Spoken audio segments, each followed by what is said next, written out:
గురుగారు, శకునిని శ్రీకృష్ణుడు రాయబార సందర్భంలో మామ అని వ్యవహరించారని చెప్తారు. ఏ రకంగా శ్రీకృష్ణుడికి శకుని మామ అవుతాడు?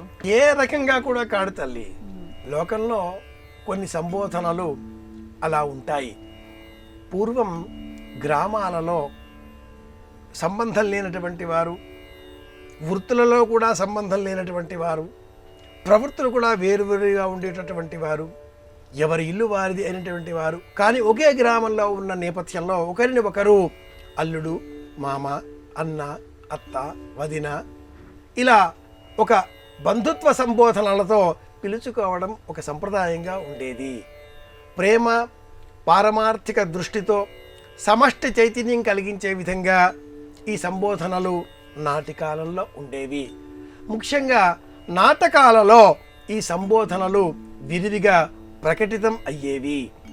ఒకరిని ఒకరు మామ, బావ, అన్న, అత్త ఇలా పిలుచుకోవడంతో వారి మధ్యన ఒక అనుబంధం బలంగా మారేది.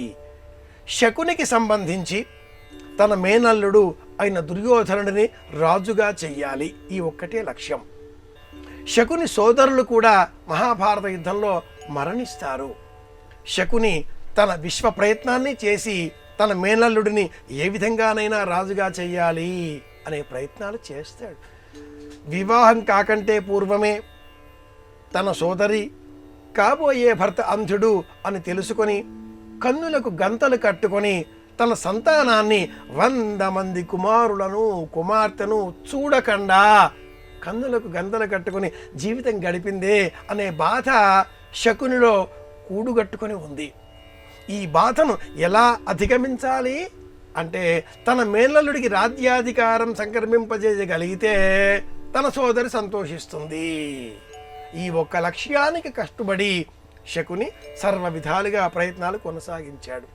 ఆలోచనలలో శకుని ఎంత సూక్ష్మంగా వివేచన చేయగలుగుతాడో అంతకంటే ఎక్కువగా కృష్ణ పరమాత్ముడు ఆలోచన చేయగలుగుతాడు. పరమాత్ముడు కదా, కనుక ఇరువైపులా ఇటు పాండవుల వైపు కానీ అటు దుర్యోధనాదుల వైపు కానీ ఆలోచనలు అనేటటువంటి విశ్లేషణ వచ్చినప్పుడు సరిసమానంగా సమఉజ్జీలు కానప్పటికీ కృష్ణుడు అధికమైనప్పటికీ అటువైపున శకుని మాత్రమే ఆ మాత్రంగానైనా ఆలోచనలు చేయగలవాడు. కనుక అందరూ శకుని కృష్ణ పాత్రలు సమానంగా అనేటటువంటి సంబోధనలతో నాటకాలలో ప్రస్తావన చేసేటటువంటి సందర్భాలు ఏర్పడినప్పుడు అలా మామా అని సంబోధించడం సాధారణంగా మారింది.